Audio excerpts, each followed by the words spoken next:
அபி ராகவோட பேசிக்கிட்டு இருக்காங்க. அப்ப அபிக்கு பேசி முடிச்ச மாப்பிள்ள வந்திருக்காரு. நீங்க என்ன ரொம்ப டிசப்பாயின்மெண்ட் பண்ணிட்டீங்க அபி. ராகவ், எங்கேயும் போகாதீங்க, இங்கேயே இருங்க.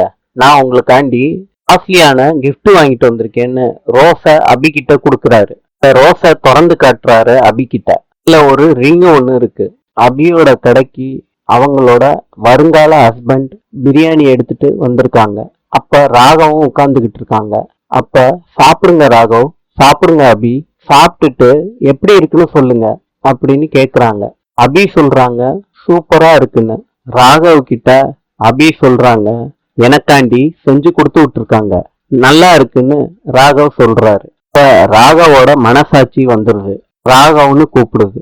ராகவ் திரும்பி பாக்குறாரு மெதுவா. அபி வேற ஒருத்தவங்கள கல்யாணம் பண்ணிட்டு போறாங்க அப்படிங்கிற கொடுமையை விட பாக்குறது பெரிய கொடுமையா இருக்குல்ல அப்படின்னு ராகவோட மனசாட்சி சொல்லுது. அபி பேசிக்கிட்டு இருக்கத ராகவ் பாக்குறாரு.